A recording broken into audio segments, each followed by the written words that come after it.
Oi, gente, tudo bem? Bom dia. Hoje aqui é uma sexta-feira, fria, sem sol, aparentemente sem sol, né? 9h48. Eu fui expulsa do meu jardim, né? Porque eu gosto de ficar no jardim quando está sol, quando está quente. E agora me vem um pensamento assim: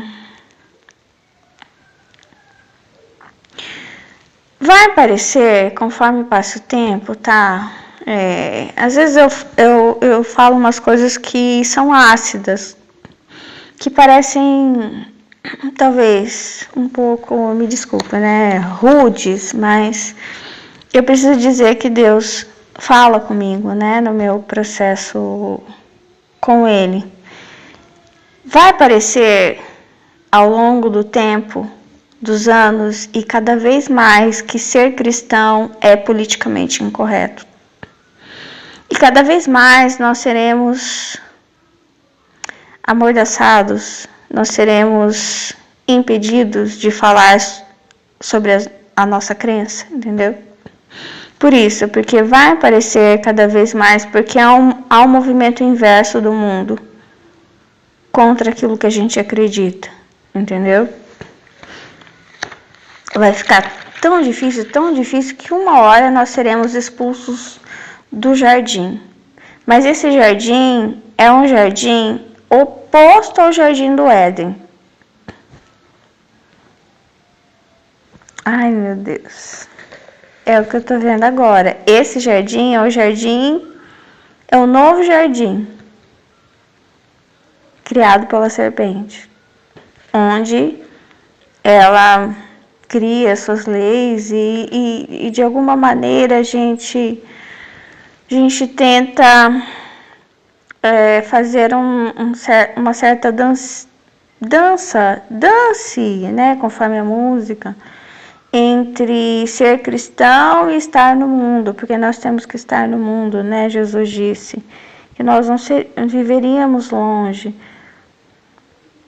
E às vezes se torna bastante complicado lidar, às vezes, com a culpa de falar sobre um assunto ou outro que parece ser politicamente incorreto, ser cristão, que parece tabu, que parece preconceito, e não é uma crença, né?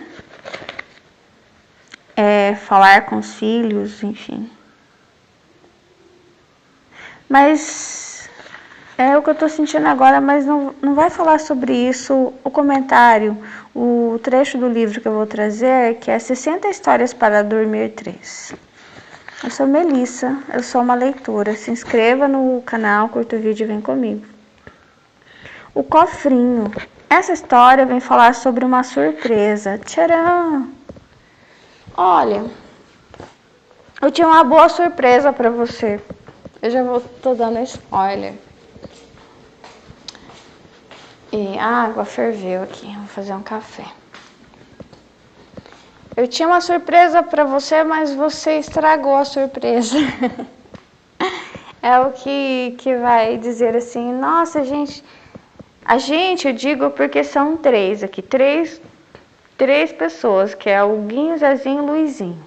São 3 meninos maravilhosos, pensando, bolando, como é que a gente faz essa surpresa, né? Fazendo um grande esforço mesmo, uma boa surpresa. Vamos lá. O Guinho, Zezinho e Luizinho economizavam cada centavo que ganhavam ajudando os vizinhos, e o cofrinho deles já estava bem cheio. Ainda bem que o professor Pardal colocou um cadeado com segredo, disse o Guinho enquanto guardava uma moeda. Pois é, senão adeus nossas economias, concordou Zezinho. Falta um pouco ainda, mas com a lavagem do carro da Margarida, o passeio com o cãozinho do prefeito e as roupas do Gastão que estão na lavanderia, vamos ter o suficiente para hoje à noite, calculou o Guinho. Os 3 foram até a casa de Margarida para receber seu dinheiro. Donald sabia que os sobrinhos estavam juntando dinheiro, só não sabia para quê. Ele só conseguia pensar na conta do carro. Se não pagasse até o dia seguinte, perderia o carro e não poderia mais fazer as entregas para o tio Patinhas. Ele não podia perder o emprego, mas só tinha metade do dinheiro. Então Donald foi até o quarto dos sobrinhos, colocou a senha e abriu o cofre. Enquanto pegava as economias dos sobrinhos, prometeu a si mesmo que devolveria tudinho o mais rápido possível. Depois de fazer todas as tarefas, o Guinho, Zezinho e Luizinho voltaram para casa. Quando viram o carro do tio estacionado na calçada, correram para o quarto.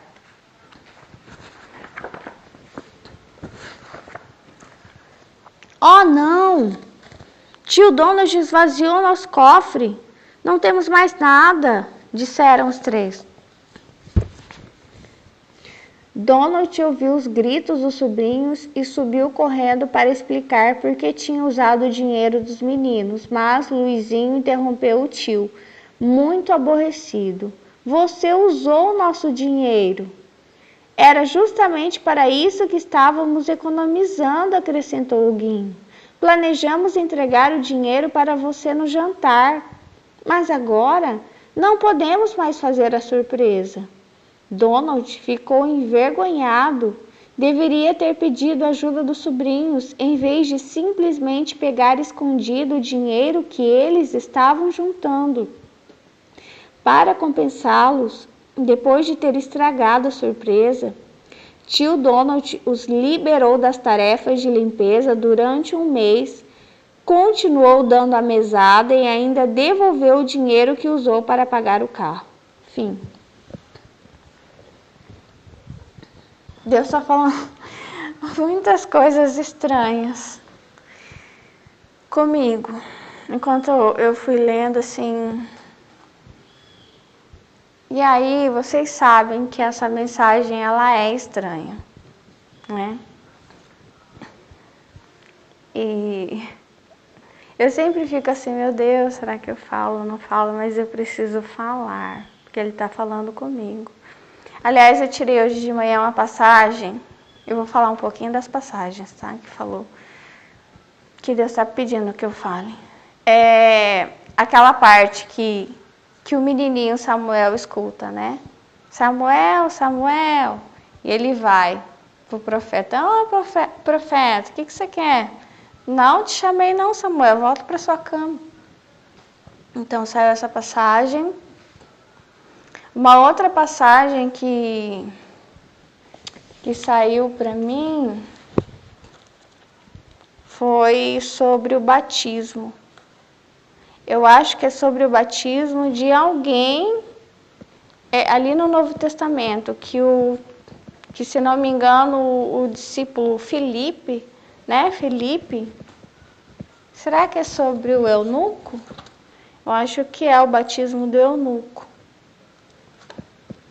Que é meio que assim, eu posso batizar, batize agora, né? Não batize agora, não espere. Foi assim que eu entendi. Sobre um batismo de um homem.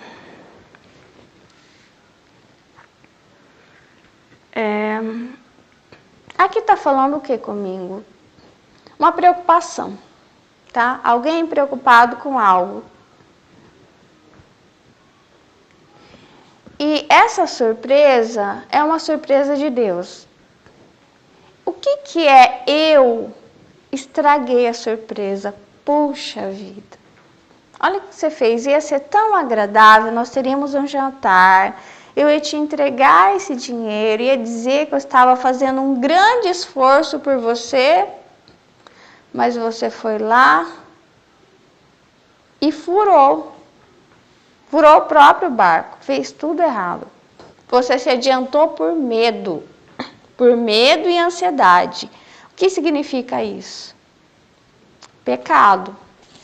Uma das coisas, Deus está falando várias coisas, pode ser um pecado.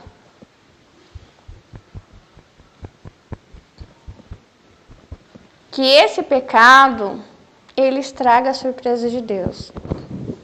Poxa, estava dando tudo certo, eu fui lá e pequei. Acabou a surpresa.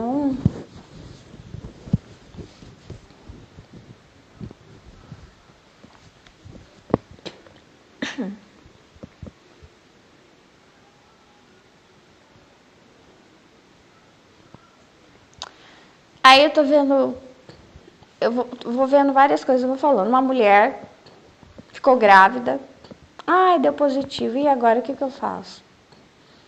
Ela já pensa que ela vai passar necessidade, ela vai ser demitida, ela vai passar fome, ela vai ser abandonada, e o que ela fala? Ela vai lá, sei lá, procura um método caseiro, uma clínica particular, não sei como, ou mesmo um meio legal, e ela aborta aquela criança.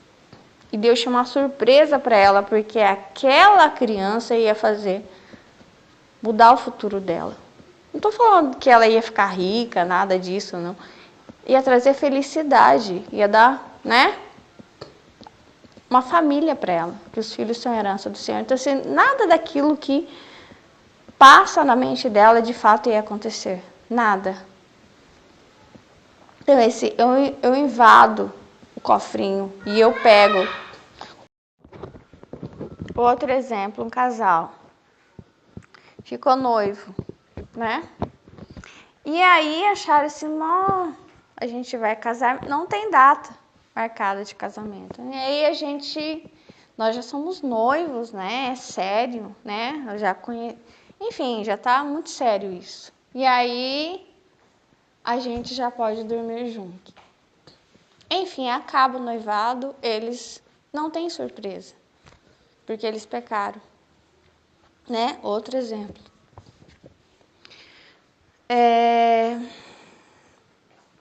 Enfim, o desespero, ela pode levar a pessoa ao vício, à promiscuidade, à prostituição. O homem, a mulher terminou com ele. Ele está triste. O que ele vai fazer? Ele vai a uma casa de prostituição. Ele começa a ter várias mulheres por causa de uma decepção no passado. A mulher é a mesma coisa. O desespero leva a pessoa à prostituição, ao crime, né? Furtos, roubos. Sim. Então, acaba a surpresa, porque eu creio que Deus permite uma necessidade, às vezes ele até cria, por algum propósito, e depois ele vem. Eu lembro de algumas vezes que eu tinha um problema maior do que eu, várias vezes, né? Mas algumas vezes eu lembro que eu vi o problema maior que eu falei, meu Deus, e agora? O que eu faço? E aí, por causa do autismo, eu sempre tive muita dificuldade, enfim. E por causa da superdotação, tem um negócio que chama hipersensibilidade. Então, a gente pode ser um buraquinho pequeno, a gente sente que é um buraco enorme. A gente sente muito mais que as outras pessoas. Enfim, eu sempre entrava uma zona de desespero, onde eu ficava congelada, eu não tinha reação. Eu acho que as pessoas talvez nunca tenham entendido, e eu também não entendi o que era isso. Hoje eu entendo. E aí sair dessa zona de um certo congelamento, desespero, para mim era muito difícil. Daí eu me lembro que quando eu comecei a entender que eu fazia isso, eu comecei a tentar puxar o meu lado racional para sair dessa zona de desespero e ter alguma atitude dentro daquilo que eu podia fazer. É como, por exemplo, qual é a sua força? Você tem R$1 que você vai no supermercado, você vai fazer dentro da sua força, aquele R$1. Então, às vezes, diante de alguns problemas, você tem uma certa capacidade, você vai fazer dentro daquilo. O restante, quem vai fazer é o Senhor. Que é sobre isso, né? Às vezes, a sua única opção é esperar. Então, no meu caso, eu fiz, eu tive algumas ações, eu fui atrás de ajuda, enfim, e aí eu falei com Deus, e aí pronto. Só que eu não resolvi o problema.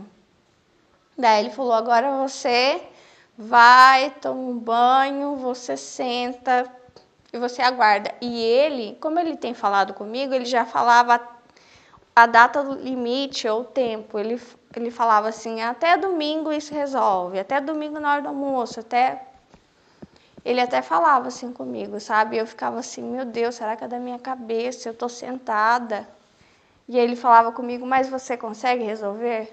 Não. Então, pronto, é isso, eu já falei com você. Então, às vezes é isso. Deixa eu ver. Deus tem falado comigo, por exemplo, sempre eu gosto de observar a natureza. Como a gente criou uma sociedade, a gente não é mais natureza. Quando a gente fala em natureza, a gente pensa o quê? Árvores, cachoeira, um matinho, qualquer coisa menos nós. Quando a gente fala natureza, você pensa em você mesmo, no seu corpo, no seu braço, no seu trabalho, no seu modo de viver? Provavelmente não, porque nós estamos separados. Então, é meio que esse fui expulso do Éden. Então, minha filha se pendurando ali. Peraí.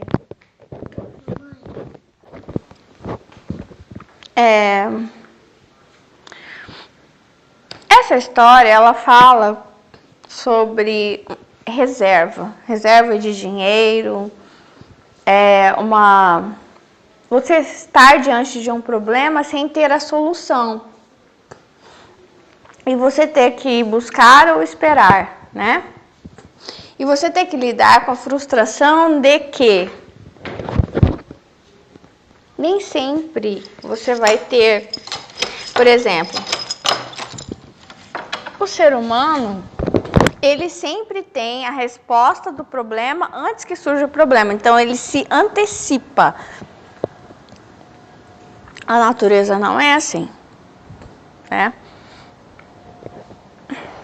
Eu vou falar as coisas segundo aquilo que eu tenho entendido, que essa é a natureza decaída nossa. Esse preparo, essa antecipação do problema, é a natureza decaída. Por quê? Essa antecipação, ela vai criando egoísmo, né? Ela vai criando egoísmo, ela vai criando distorções dentro da natureza. Por mais que a gente não se considere natureza, não somos natureza, tanto quanto uma árvore, uma cachoeira, um sapo, um coelho. Nós somos. A nossa carne é a natureza.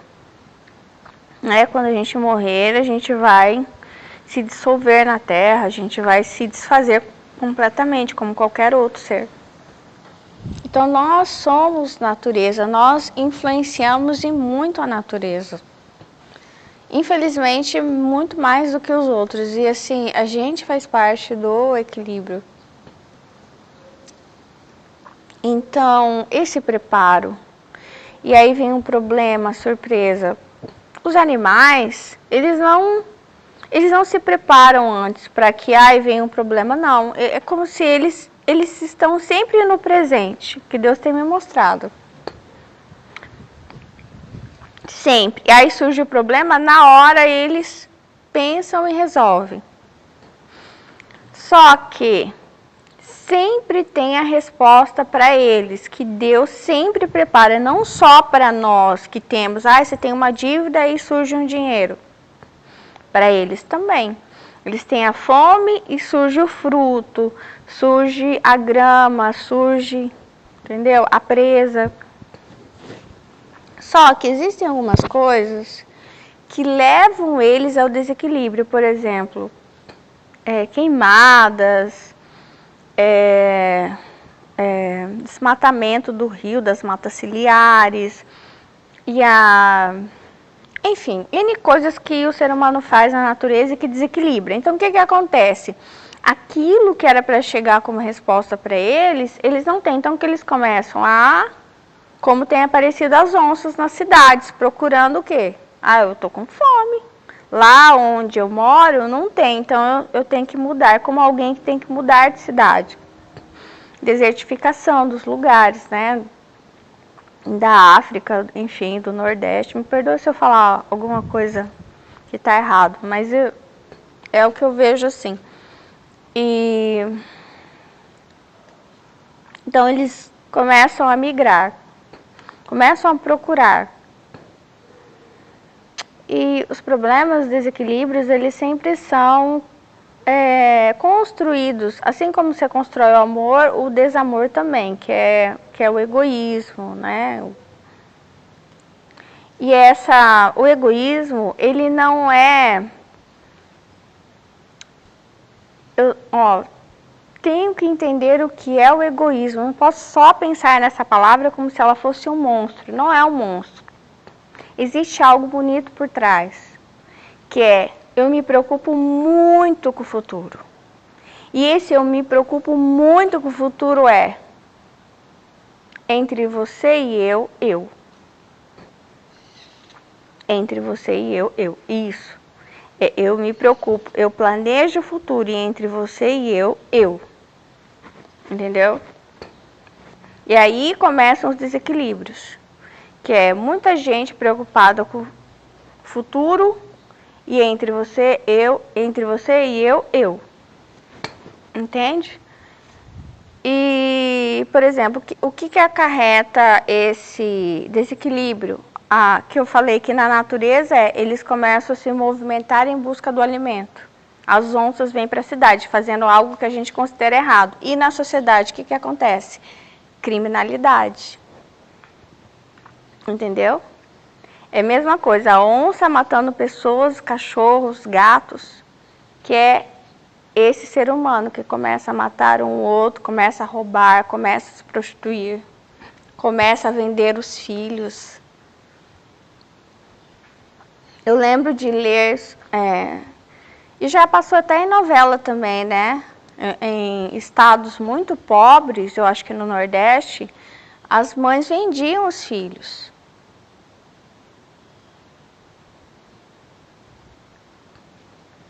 Então, é isso. E aí, eu estava lendo, eu vou falar um pouquinho de uma pesquisa que eu fiz para vocês, que eu achei muito interessante, eu até quero escrever sobre isso. Que é sobre o surgimento da língua, da palavra, da escrita. Da língua, tá? Da língua falada, oral. Da escrita oral. Não, escrita oral não, ai, desculpa. Da língua. Ah, tá esquentando aqui. E aí, ali, não sei se são antropólogos ou historiadores, enfim. Eles explicam o seguinte. Ai, já tá de novo esquentando minha mão. Ó, vocês não me atrapalham, tá? Isso aqui, enfim, eu gosto de fazer isso, mas eu preciso fazer meu café. A língua, ela surge de uma necessidade que eles têm, o ser humano. Eu não vou dizer qual espécie, se já é Homo sapiens ou é antes, tá? Provavelmente antes. Só falta colocar o pó do café. Surge da necessidade deles conversarem em grupo para resolverem, para que eles possam aumentar o nível de segurança deles. E esse nível de segurança é o quê? Planejar o futuro. Então, eles conseguiam fazer sinais, né? E esses sinais avisavam sempre do que estava acontecendo agora. Por exemplo, tá vindo a onça, então eles criam um barulhinho com a boca, né? Um sinal sonoro. Eles fazem gestos com as mãos, mas é sempre sobre um problema que surge agora. Eles não conseguem falar sobre o passado nem sobre o futuro. Aí é que tá, eles vivem sempre no presente como todas as outras espécies. Ou seja, tem um lado bom que é, eu não me preocupo com o futuro. Eu estou sempre presente. O ser humano, ele está sempre buscando terapia para que ele fique presente, ler aquele livro, O Poder do Agora, mas ele nunca vai conseguir. Por quê? Por causa da língua. A língua, ela matou isso. Ela matou o presente. Então, a gente sempre está pensando sobre o passado ou sobre o futuro, porque no presente é como se, de fato, não existisse preocupação. Entendeu? Ou você está dando desculpa para algo que você tem que fazer e você fala, não vou fazer porque aconteceu isso comigo no passado. Ou não vou fazer porque eu preciso resolver isso lá no futuro. Enfim, daí eles começam a criar a língua para discutir entre si como eles queriam... sabe o que acontecia? Animais maiores matavam, né, suas presas e eles queriam ficar com a carcaça. Quer dizer, o que sobrasse.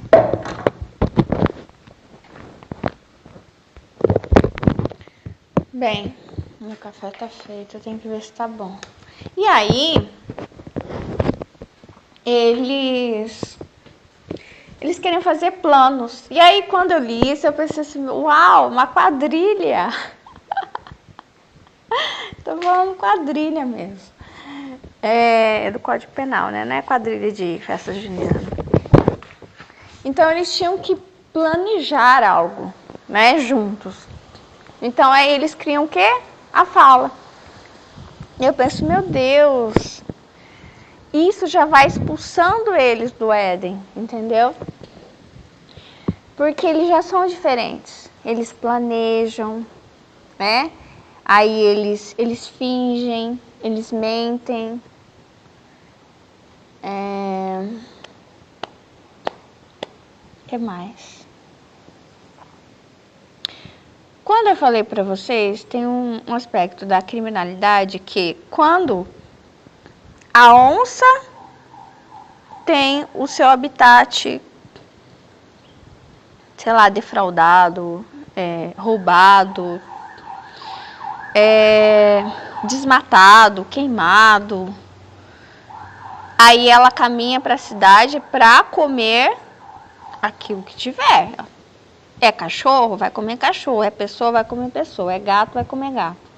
Ela tá com fome. E o ser humano que vai para a criminalidade é como essa onça. Só que, claro, que nós temos as leis morais, religiosas e os códigos, né? A onça não tem. Ela tem um problema, ela vai atrás da solução. Porque no reino animal não tem um código a não ser solução de problemas. Entendeu? Tem a necessidade, tem a resposta para a necessidade.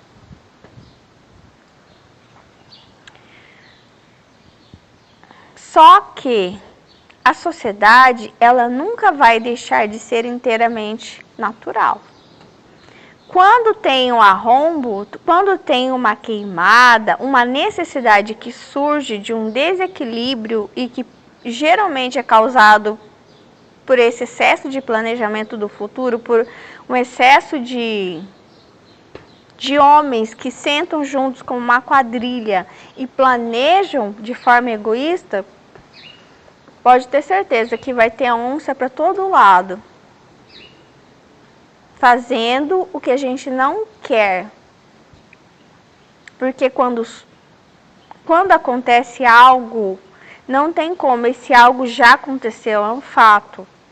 Como aconteceu a escravidão, né? E aí liberta os negros, eles vão para cidades, eles são como uma massa de pessoas como essas onças, desmatadas, roubadas, judiadas e que estão em busca, tô com fome, entendeu? E vão fazer coisas que a gente não quer que eles façam. Então, o que a gente tem que resolver? Ir no efeito? Não, tem que ir na causa. Então, não desmata mais. Então, não mexe lá no habitat, deixa lá equilibrado. E eu tô falando também do habitat das pessoas. Porque não tem como. Você tem a causa, você vai colher, vai ter o efeito. Se esconde, é o que o ser humano faz. Ele se esconde do próprio homem, porque o homem é lobo do próprio homem, né?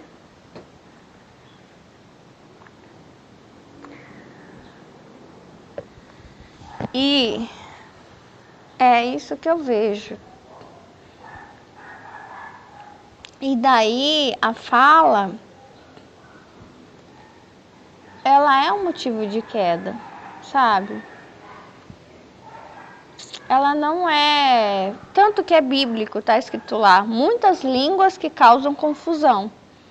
Qual que é? A Torre de Babel, quando cai, criam-se. As pessoas falam, as pessoas não se entendem. Elas falam, não, você não sabe se a pessoa está falando a verdade, não sabe se está mentindo. Não sabe que as pessoas planejam, que os governantes planejam, que as pessoas querem. Você sente que as pessoas estão manipulando você, manipulando seus filhos, você vai votar, você não tem... Enfim, é confusão. A língua, ela é confusão. A palavra, ela é confusão. E você cria o que é ansiedade. E cada vez mais isso vai piorar, né? Porque antes, com a tecnologia, igual você acha que você tem amizade com alguém, mas não tem. Porque é tudo virtual. Você acha, enfim, sabe, é tudo... E mais, as coisas parecerão confusas daquilo que parece que é verdade, aquilo que é mentira, né? Outro dia eu estava falando para minha filha, cuidado com os alimentos coloridos, né? Os corantes. Vamos evitar.